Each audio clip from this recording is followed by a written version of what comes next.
আসসালামু আলাইকুম। গুনাহ হইয়া গেলে তৎক্ষণাৎ এর হুকুম কি? আত্তাইবুম মিনাজ জাম্বি কামাল্লা জাম্বালাহু।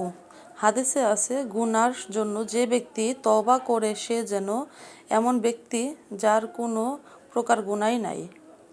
এর হুকুম বা ফজিলত হলো, গুনাহ হওয়ার সাথে সাথে বান্দা যেন কোনো প্রকার বিলম্ব না করে ফেরেশতারা গুনাহ লেখার পূর্বেই তৎক্ষণাৎ তওবা করে গুনাহ ক্ষমা করাইয়ে নেওয়া।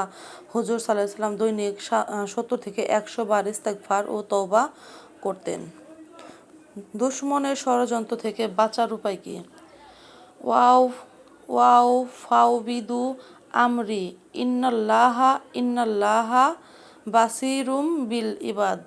ইমাম জাফর রাদিয়াল্লাহু বলেন, কেহ কারো ষড়যন্ত্র ধোঁকার পড়ার ভয় হলে এই দোয়া পড়লে আল্লাহ তাআলা তাহাকে হেফাজত করবেন ইনশাআল্লাহ।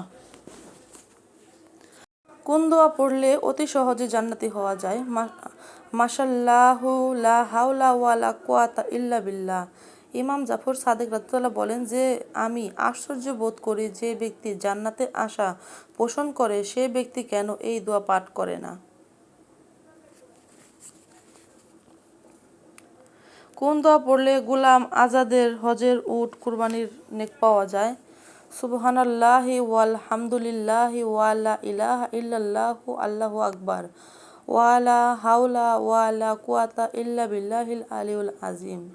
হুজুর সাল্লাল্লাহু আলাইহি ওয়াসাল্লাম ফরমান, যে ব্যক্তি এই কালিমা একবার পড়বে একটি গোলাম আজাদের, একটি ঘোড়া সদকা করার, একটি নফল হজের, একটি উট কুরবানির নেক পাবে এবং কিয়ামতের দিন বিশাল ধনভাণ্ডারের অধিকারী হইবে।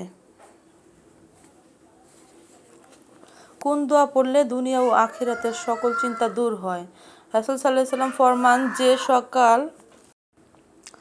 যে সকাল সন্ধ্যা এই দোয়া 7 বার পাঠ করবে, আল্লাহ তাআলা দুনিয়া ও আখিরাতের সকল চিন্তা ভাবনা দূর করিয়া দিবেন।